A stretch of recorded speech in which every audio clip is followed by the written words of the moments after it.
All right, two issues that are impacting Australia's construction sector right at the moment is the fact that 60% of our $6 billion construction-related materials are sourced from China, and coronavirus is hitting them hard. And in headlines that never seem to abate, more CFMEU officials are caught breaking the law, with the Australian Building and Construction Commission hitting the most militant of unions, CFMEU, with fines exceeding $480,000. Joining me now to cover all of this is Denita Wawn, the Chief Executive of the Master Builders Australia. She's in Canberra, and Ewan Hannon, Workplace Editor with the Australian newspaper, here with me in Melbourne. Denita, there was a story the other day in the Australian, and a terrific little table that was published.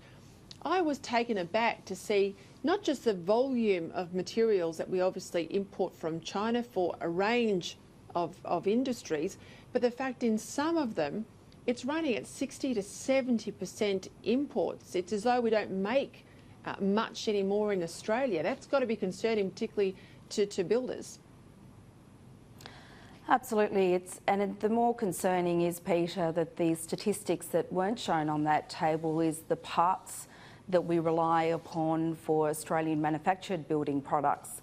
And we know from the feedback from our members that not only are we having problems in sourcing supplies directly from places like China, but also that manufacturing has ground to a halt in some instances across the country because the parts they rely upon are not being brought in from China. So we are increasingly concerned. I've been surprised already about the extent of that concern build up in the last week.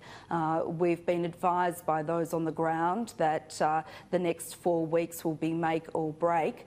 But also good news today that we have heard that production is going to ramp up in China soon, although that is only third hand. So we're concerned for the next 3 to 6 months about what that does on construction sites. Yeah, Ewan, there's some interesting numbers. You know, 70% of our imported furniture comes from China, 50% of our imported clay and construction materials, almost 60% of our imported glass. There's the table up there. Ewan, this is something, you know, we say this about education and we say this about tourism. We've got a lot of eggs in the China basket. That's right, Peter. I mean, it's amazing the reliance we have on China now. Just talking to people today, they talked about the issues that have come into play with the shortages. We're facing shortages now of basic building materials like glass, tiling and joinery, and these are all having impacts, flow-on impacts through projects. And really, as Denita said, the next 2 to 6 weeks, I think, is going to be a critical period where we're going to potentially face delays in projects and even get to the more extreme position of where we're going to face maybe stand downs, but hopefully things will get resolved by then.